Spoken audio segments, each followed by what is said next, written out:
What if community wasn't a strategy? What if a community was part of your business model? What if it was just part of doing business?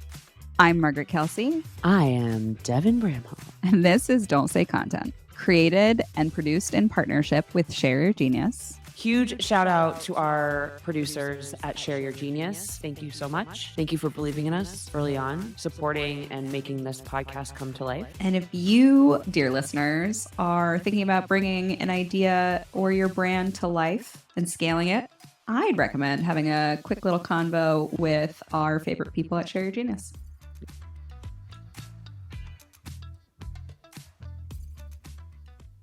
Before we start, I need you to know that I am not wearing a bra. I would have been. I need you to know I'm actually wearing an underwire bra for like one time ever because I'm going into the city for lunch today. So I'm like legitimately like hooked up into my harness. Who? Okay. Bras. Bras. Okay. But let me just tell you this really hysterical story about Everett last night. So Everett's going to bed and Ben's like kissing him goodnight, and Everett's like stole Ben's superpowers, like pretended to steal something from him and said, "I stole your superpowers," and literally goes, "I'm storing them in my boobies," and like literally like pretended to tuck them into his boobs.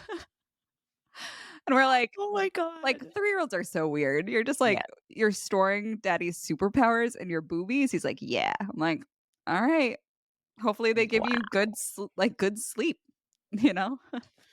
Okay, so Margaret, we were in San Francisco last week. We were. SF. Look at Don't us. call it San Fran. No, don't say San Fran. I learned that the hard way. So maybe we should tell everyone why we were there.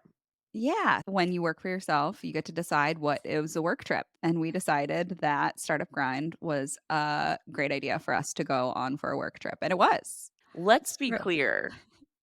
Margaret went to Startup Grind because a client was sponsoring and giving a talk there. And I went to follow Margaret and spend time with her. I was trying to make it a thing. I literally like shout out to the Startup Grind folks. You did not know that I was hustling to make Startup Grind a thing this year in the peripherals. I was getting a good crew, and it turned out to be amazing. It was really fun. I didn't enjoy the conference at all for reasons we'll talk about in a second. No, I didn't. I don't think it's the right format for me. And after talking to a few other folks, they were like, why did you do that conference? And it's not a dig on the conference. The conference was very well executed and there were really cool people there. Yeah. It's just, I forgot that, like, if you're not there to make a transaction of some kind, to form a relationship or make a sale, it's not the conference for you. I remember I was there and I felt like it was very transactional. Whereas in other conferences, it feels like building relationships, developing community, like those are encouraged. That is clearly not the goal of this one, which is fine, right? Yeah. It's not a criticism. It's just that is the opposite of a conference that I enjoy, because oftentimes the way I think about relationship building, I build friendships, not acquaintances. And so I play the long game in relationship building. It was so anyone who came up to you was like, had an agenda immediately. There was a lot of badge glancing. Do you remember the guy who came up to us? And he was really nice. And again, this is just a mismatch of objectives. And he started like immediately hard pitching us on something. And he tried to pretend like the thing he was doing, which was like animal rescue or something, had anything to do with us as marketers. And it made no sense, but he was really nice. Yeah. And it was creative to watch him transition his pitch into something that maybe would work. I mean, it's hilarious. Again, the hustle was there. Yeah. But then he said something about animals. And I think he asked if we had pets. And I was like, I have a dog. And they just kept talking as if I never said anything. I was like, his name is Henry. And then he just keeps I know you talking. went down a rabbit hole on Henry while he was talking about his startup. And I was like, do you want to see a picture? Like, he didn't actually listen. And I'm like, that's part of getting me to continue listening to you is you like listening, responding, but he just Yeah. kept talking. So I just kept saying, I'm like, here, this is Henry. And finally he was like defeated. And he's like, is that your dog? And I was like, yeah. But God bless, right? Like he's doing his thing. And it's Yeah. all that conference was all about hustle. I will say there were a few talks, probably only 2 that I really I was gonna say you were sitting next to me and I heard you laugh sometimes during some talks. I heard you cried groan. a lot. Well, okay, so let's talk about just real quick. Sure. There was a lot of groaning around any kind of marketing speak except for Ryan's. We heard a few talks wherein folks talked about marketing as if what they were talking about was new and revolutionary. And we were like, that's just the same marketing that everyone's been doing for a long time. So there was one talk by 2 founders, there's co-founders, and they are new to the tech industry. Yep. And they gave their marketing strategy that was positioned as new, an acronym. And I was very excited to listen to it because these seemed like really cool, dynamic founders. I was interested to listen to them. Yeah. And they were very interesting and smart and charismatic. But what they presented was like, What we've talked about for the last decade.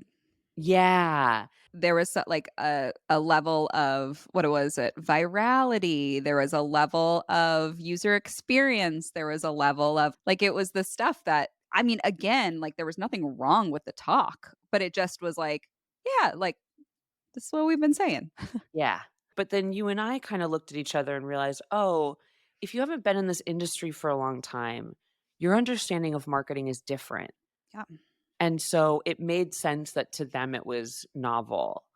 And it made sense that you and I were just sort of like, we didn't get anything from it. But again, this wasn't a marketing conference either. So I think that's an important thing to note. Like this was a conference for founders. And I think, Well, and let's talk about the other thing that we saw, which we had so much empathy for the non founders that were at home, the marketers who are probably getting Slack messages from their founders of images that they were taking from slides. So I don't know if this is, I think this happens at most conferences, but I think we were so present to it because we understand this like founder, head of marketing dynamic, which we won't go into today, but I think is becoming an interesting topic for us. And we're watching these founders take individual like pictures of slides that are up there without the rest of the context of the presentation. And I'm like, we were kind of like, oh, you know that they're slacking that to their head of marketing right now, being like, this is what we need to do. And their head of marketing is like, yeah, that's like probably like buried in 0.5 of their marketing strategy, you know? or they presented it like a week ago Yeah, exactly. and the founder said it was garbage. And now all of a sudden thinks it's new and they should have been presenting it all along. Yeah, I know. We were like watching it happen, being like, oof, this And definitely the is a bonus. follow-up thing is do this immediately. Yeah, yeah. It was always that. It wasn't just that like they were presenting something to us that we'd already presented and they'd either nixed or but now they're going to tell us to do it right away. How fast can we implement this? You're like, "Well, 6 months ago, if you had listened to the elaborate presentation that I gave you." God bless. God bless. Sometimes you I'm need not a third religious. party to say it is what I'm realizing as a advisor and consultant. Sometimes it's just a third party that needs to be in the mix. So much empathy, Yeah. sort of. So, that was Startup Grind. Ahrefs taught me SEO. It was No. our infrastructure at Animalz. Yeah. Like, Yeah. that was part of our, like, tech stack, and everybody at the company used it, and I just remember growing up at startups, and nobody was ever there to teach you your job, and you had to learn a lot along the way. Help Scout was where I really had to get my shit together with SEO strategy. And I was like, what do I do? And one of our growth marketers walked me through Ahrefs. The UI looks like it's a lot, but then you go Yeah. and start using it and it's like all logic. It's all logic, like it's all marketing logic the way it works. And so you're kind of like, oh, you're just like giving me all the answers. And it's also the reason that it feels like that is because it is so powerful. Like, you literally have access to information that I had no idea that I could actually access. Competitors' keywords, how they're ranking, like absolutely powerful stuff in order to understand how your content and brand programs are. So, Ahrefs, thank you so much Thank for you. not only a fantastic product, but also sponsoring season 2. Yes. And also helping me achieve my first big objective at Help Scout. It was pretty important and aggressive, and it kept me in my job a little bit longer. So So you're the thank you for best. Devin's salary back then. Ahrefs. Don't say Ahrefs. Say Don't say Ahrefs. refs, Don't which say I've heard. Ahrefs. Say Ahrefs. Ahrefs. Ahrefs. It's funny now having friends who are founders because it's this funny thing where you see the same things that we saw as marketers, but now from the other side where they're talking more deeply to you. But one thing that came up a lot at the conference itself was community. Mm, And we consistently saw a understanding of community from the founders who were saying community words that it was very much a megaphone to them. It was like something they did at people, not with people. It was yeah. an acquisition of, it was a thing you did something at. Yep. And that's something that you and I were really interested in talking about because that's not our beliefs Yeah. about what community So is. my title at InVision was content and community manager. And when I Mm. first joined, it actually wasn't even the content part. It was just community manager. And I joined, and at the time, there was also kind of a peer group of community folks, um, external. I think it was called like CMX or something like that. And so there was like this rising of community folks back when I first started at InVision, and it meant everything from social media to actual community building to field marketing to customer support. Like, it literally Yeah. ran the gamut of those things. And I think what's happened with community as a word is it never settled into a consistent definition amongst all of those practices and even more practices than that. And so a founder or whoever will often just use whatever term maybe it was at their previous company, right? Rather than like zooming back up to saying, like, what is community to human beings? And how does that philosophy of building relationships and belonging translate into a business practice? And it's obviously not never a megaphone. Yeah. There's so much in there that is Tease us important. out. Tease Yeah. it. So one, I don't know that the communities they've been a part of help them understand the type of community they're trying to either build or join. Because a founder community is sort of different just based on the people you're surrounded by. Doesn't mean it's not community, but it's not typically the community that they're imagining when they're talking about it.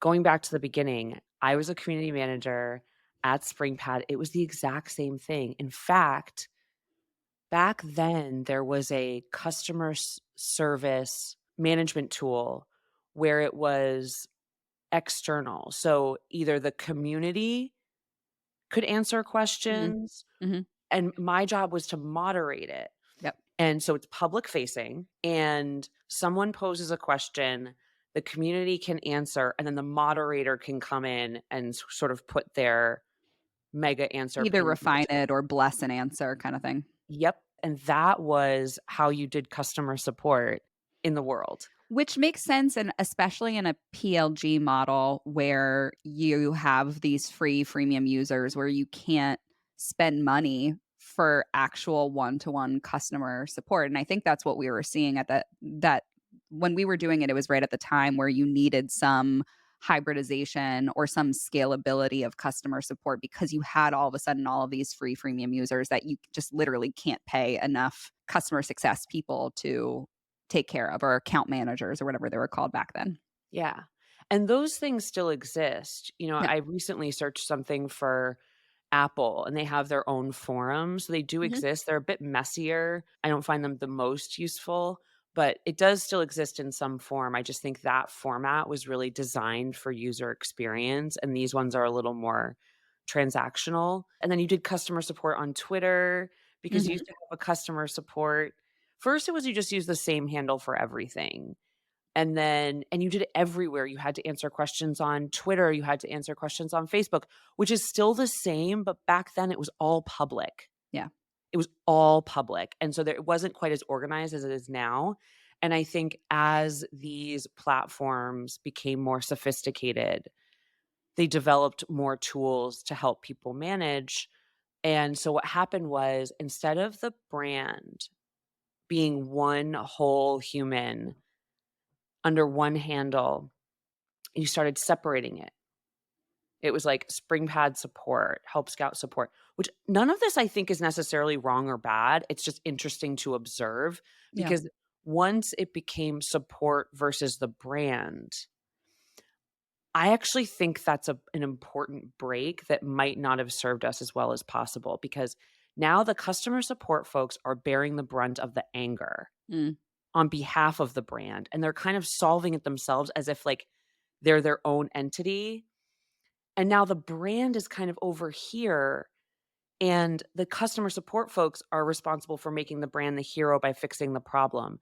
But you know how when you're like, someone's really mad about something at a company and they'll like yell at their manager, but you put them in front of the CEO and suddenly they're like really polite and, oh, it's fine, fine, fine. Cause that's Yeah. kind of the thing is like different people are meant to create different feelings. And I just think there was a little more power when it could be all under one brand.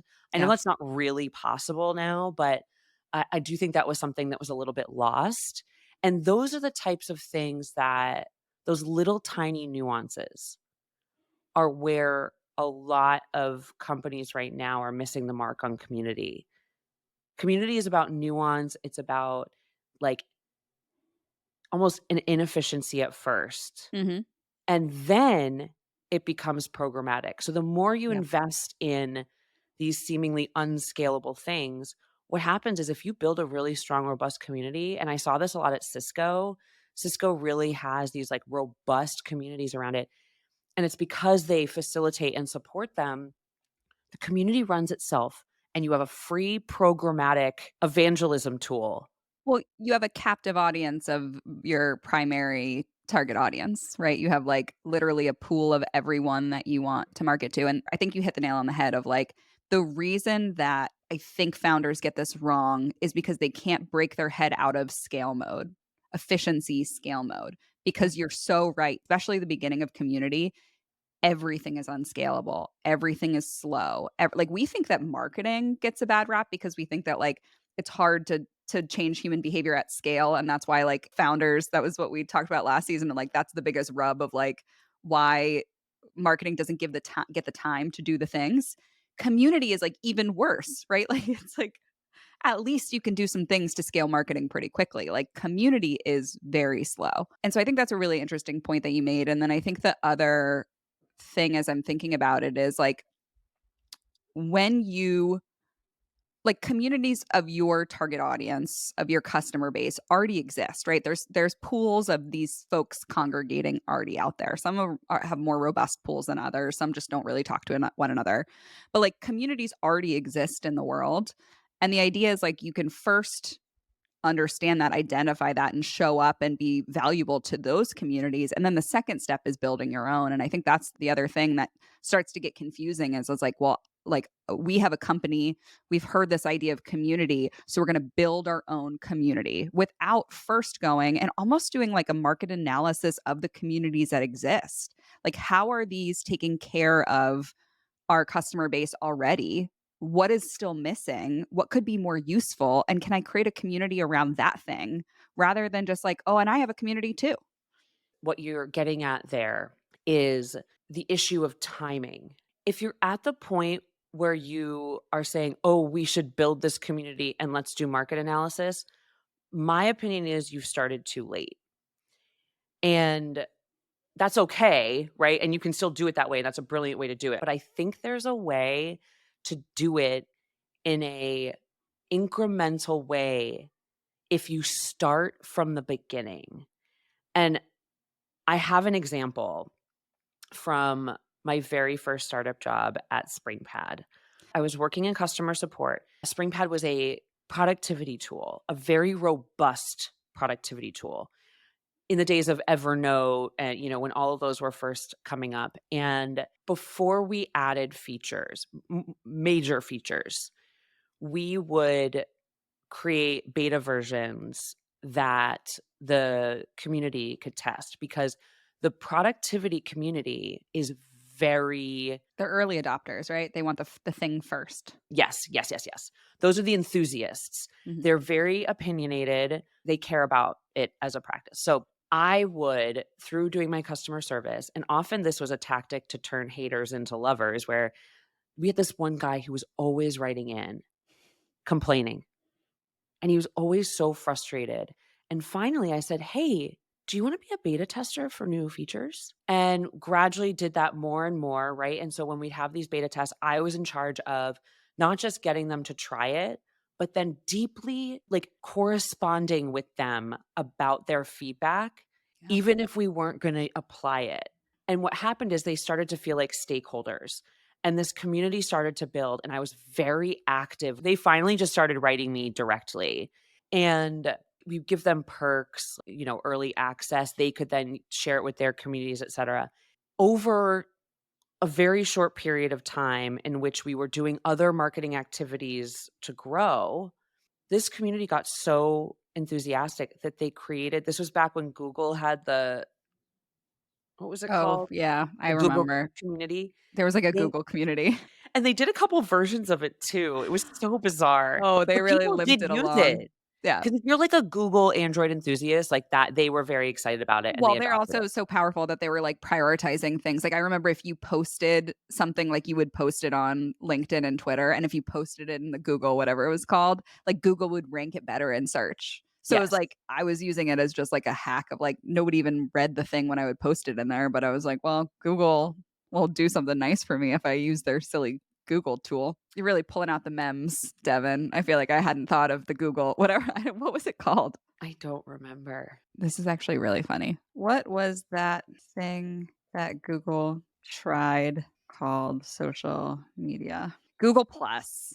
Yes. Oh my gosh. Okay, so my group of SpringPad support community people, enthusiasts, eventually created a Google Plus community to talk about SpringPad. Share ideas, talk about bugs, and we were active in it. It wasn't just me because we thought it was great. Yeah, it's We amazing. were like, it's just free ideas and feedback, and it was a way to really harness those enthusiasts because they loved that we were a part of it. And so this happens, we really embrace it. We find ways to make those power users feel special. So then Art Gelwicks, who's one of the enthusiasts, he got really interested, and I forget how we eventually like met about this, but he was part of this other productivity group, and we together came up with an idea to do this thing called the SpringPad Show, where we did it on Google Hangouts back when you could do Google Live Hangout. I think you still can, but it was like kind of a feature they were really promoting. Like that's how we used to do product demos. Yeah. I used to do product demos to the press over Google Hangouts. And I need you to know also that I had a karma where every single time something would technically go wrong behind the scenes that I had to go, it was like it became my thing. So anyway, You're like just streaming a video that you had made before through that. like so Art and I came up with the SpringPad Show, which is objectively the nerdiest thing you've ever heard in your life. But what we would do was because SpringPad could help you organize different areas of your life, we would pick a topic and then go through how to use SpringPad for that and kind of do the similar podcast to what we're doing now, really pick it apart. It was so nerdy, but it turned into the community loved it so much. And again, we're talking about the vocal minority, Yeah. where if you think about who's the author that wrote Nassim something, who wrote the thing about like how like minority rules everybody I can because Google it. yeah. Yeah. So this whole concept of like minority rules the larger group, that was us. And so, like, the volume wasn't that high, but they were very influential, Yeah. and it was just this nerdy show we did once a month.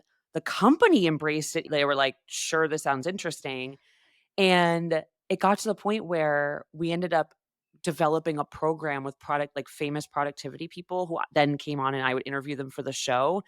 And they presented it to our investors, blah, blah, blah. Anyway, it turned into this whole thing that came from, and there's a point in here, I promise, us harnessing the enthusiastic users in a more public way. Yeah. And here's the point: founders right now, one of my friends who I was talking to saying he's going and talking to 10 users a day or something.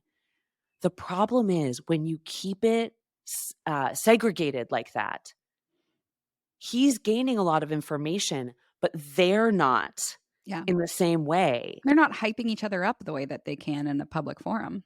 Yes. And I think that is a way that you could transform early stage product strategy to Yeah. start building community as you build the product, so that it isn't this big investment. It isn't a 0 to, whatever thing. It's you're slowly growing it along the way. And let me tell you, after I left SpringPad, that Google Plus community wished me a happy birthday every year. Until they pulled the plug on Google Plus as a service. Yes. But I think, Devin, I think this is so important because I was doing the same thing that you were, probably at the same time.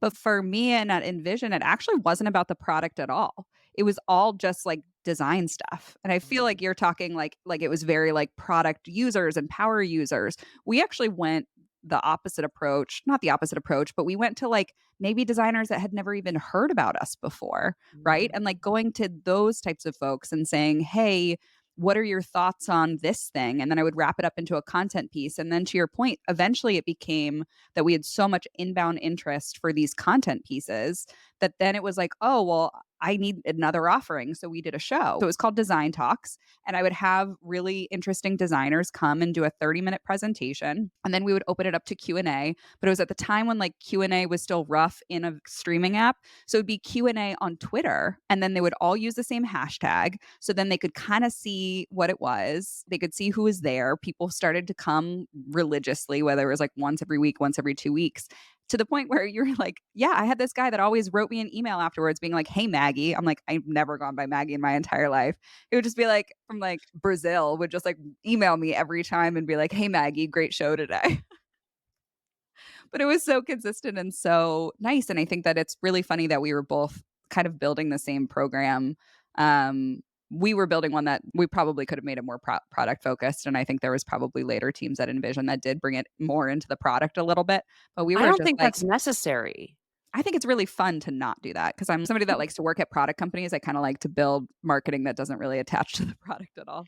Well, right, and it made sense for our product because our product was very complex, Yeah. and we just needed to make it the hero in order for people to be, because we were trying to make folks more active and show, like, update the DAOs, right? So the DAOs, the MAOs.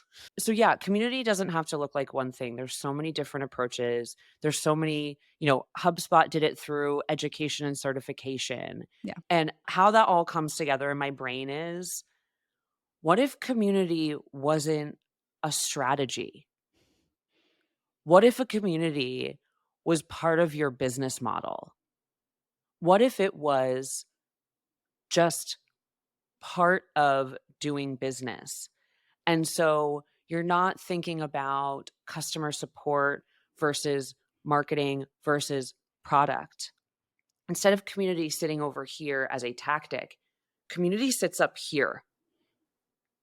And that's where you get into this thing that Ashley and I are going to be giving a talk on later this year about this internal influencer, and many internal influencers, leveraging your team in their own ways and their own communities to create an ecosystem around not just the product you're building, but the philosophy behind it. Yeah. Because the product itself, sure, if people like it, they'll recommend it. What made HubSpot legendary is they created an ethos. Like they had a concept about content marketing. So there was more for people to latch onto because it became about them. Yeah. This is how I like consistently think about it. It's not transactional. The goal is to make people feel or understand that they belong, right? You belong here. This is for you because I Yep. understand so deeply who you are. I am just like you in these ways. And so this product is for you, this community is for you, this content is for you. Everything that I've created is like bespoke to help you, right? And it's like this altruistic like encirclement of your target audience. I always go back to this and I like have conversations with people and I always get back to the point where like I think it is so wonderfully absurd that any human being can have emotional resonance with business software. Like that to me is just the most absurd thing on the face of the planet is if I can be so good at marketing, at community building, at brand building, that somebody sees a logo for a software that they use at their business and they have a positive emotion or feeling that they belong like from using it. Like how wonderful is that? Here's how I'm going to plus one that. And I can't even believe I didn't like. So you're right. And then I immediately remembered that 4 days ago, last Friday, when I was in SF, I was out of my mind excited to go to Atlassian because Atlassian, again, so going back to SpringPad, first job in a startup, we used Jira, we Mhm. used Confluence, and those tools were a huge part of my life starting there and continued on through. I've used Atlassian at every single company I've ever worked for, Yeah. tech company. And I need you to know that it was like a holiday for me. Ashley, God bless her, she planned this whole day out for me. I walked in and saw the folks who worked at the front desk, and I was like, "I am so excited to be here." I wore my tag, like, right in the middle of my shirt. They were like, "You are so" like, I messaged a friend and FaceTimed with him to show him around the office. Like, it was because I love Atlassian Yep. so much because it reminds me it is the example of my entire coming up in my career. Yeah. Yeah. Like I feel that way about Buffer, even though I haven't used Buffer as a product Mm. in so long, because like I learned so much from them growing up in social media and marketing and community marketing. I like poured over those blogs. I feel like I knew like the folks that worked there because they were so external facing and so like public and so I don't know, sharing their whatever. And I think that's the thing is like you can't do it with a business brand. You feel emotional resonance because you understand the people behind that brand.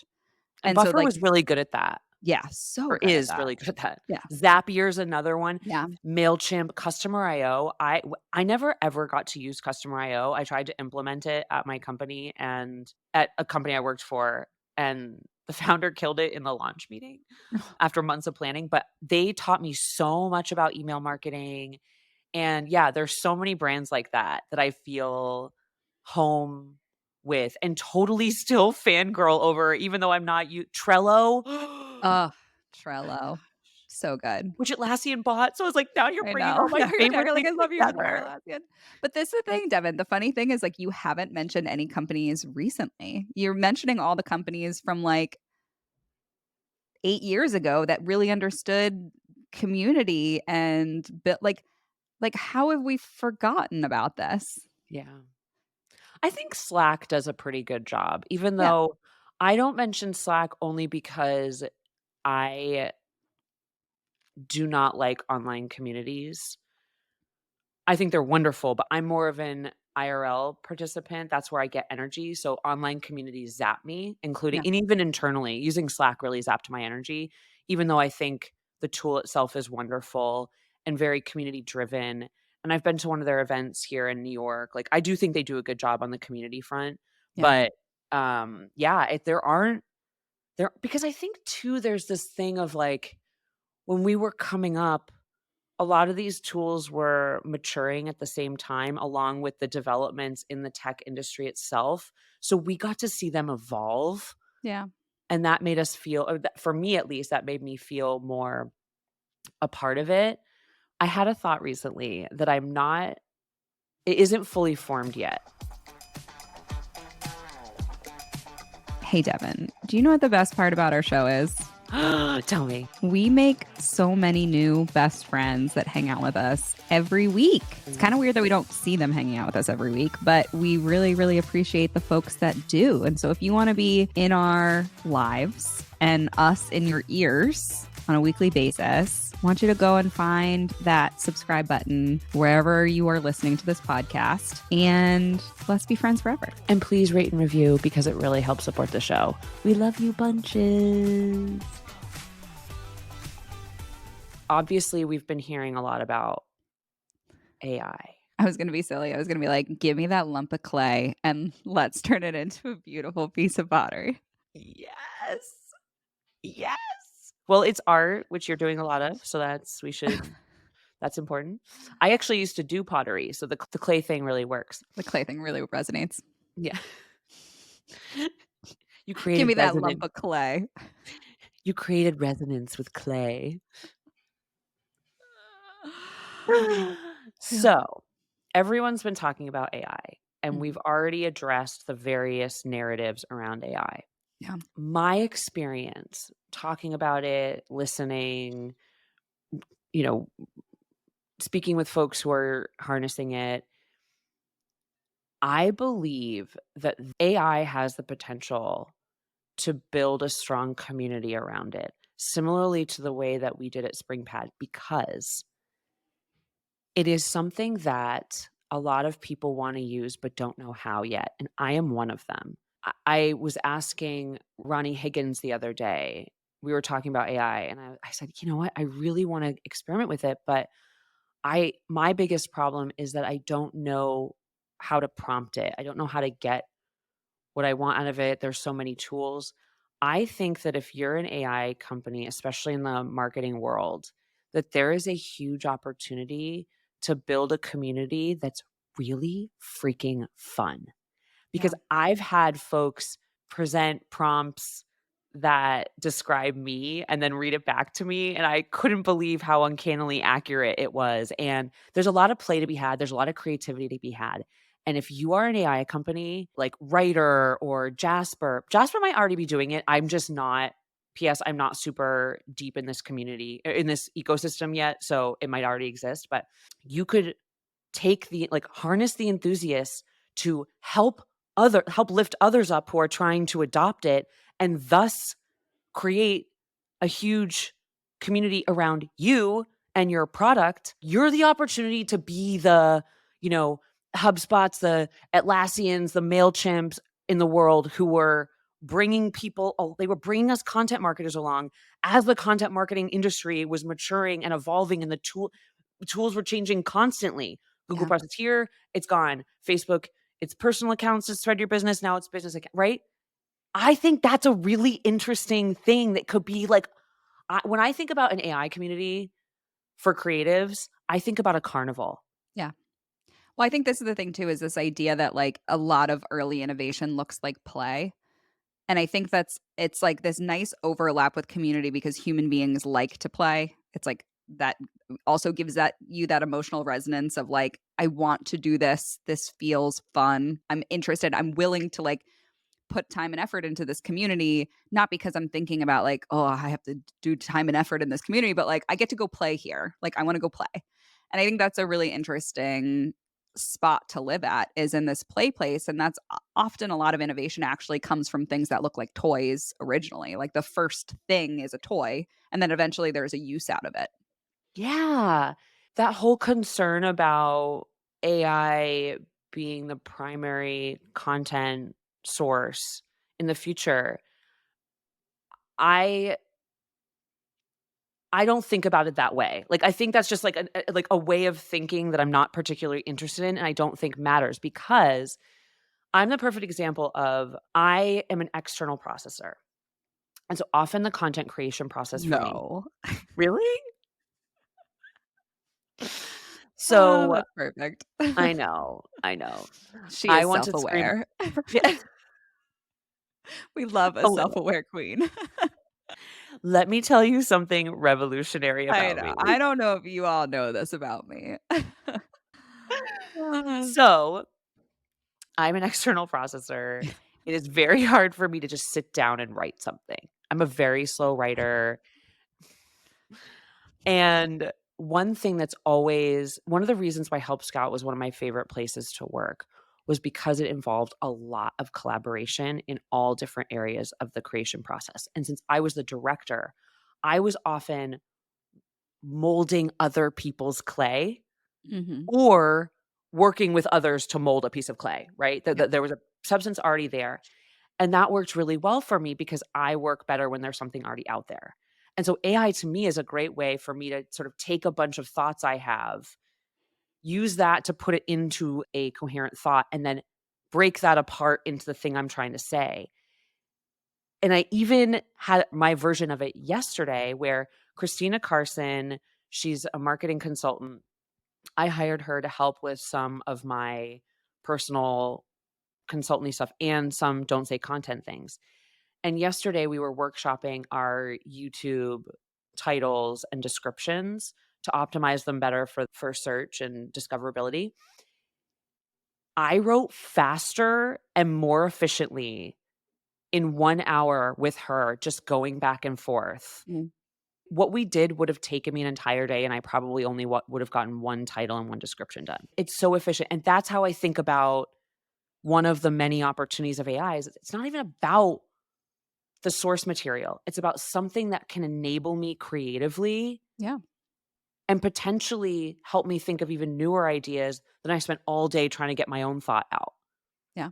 It's like it gets it out quickly and then I can iterate on that. So now I'm iterating on versions of my own thoughts faster because it just packages them a little bit quicker. And if we go back to the quality episode, that is the goal, is can you get it out so you can iterate on it faster? And can you have more at bats so that way you understand which facet that you're even trying to make more high quality? Yep. Yep. I was just listening to Hard Fork the other day and they were talking about one of the experiments that some scientist or someone is doing about having the AI talk to each other, creating like a little sim city where they're then talking to each other. And there was another similar model where the AI is like iterating on itself. And there's a lot of scary stuff in there, very interesting stuff too. But I like the version where it's like me and this AI thing trying to figure something out together, and then it helps me get to my good place. So, Yeah. AI carnival community, it might already exist, but I think there's a huge opportunity there. Yeah. Just make more fun stuff. Yeah. Bring the fun back. Bring the fun back. Bring the fun back. I want the wide-eyed feeling I used to have Yeah. back. Here's what's coming up next on Don't Say Content. There's more productivity to be had for CEOs to have a better understanding of marketing than it is to create more marketers that are worth their weight in salt. And that maybe to me, those I two- feel like is the interesting choke point to me is can we get CEOs to speak the right language? Because one, part of the problem, there's 2/3 of marketers kind of suck. There's some industry responsibility around like us being a little snowflakey, but there's another part of they're not getting what they need to get better because either, on the startup side, it's like lack of resources, lack of ability to keep doing something, make mistakes, etc. And then on the, larger company side, it's like kind of the similar thing actually. Okay, y'all, that's a wrap. Thank you as always for listening. We'll be back next week. And just remember, you're doing great. You're doing great. 30% of you are doing great. The rest, you got to get your shit together. Come on. You know which side you're on this week. You know. See you next week. Bye. Bye.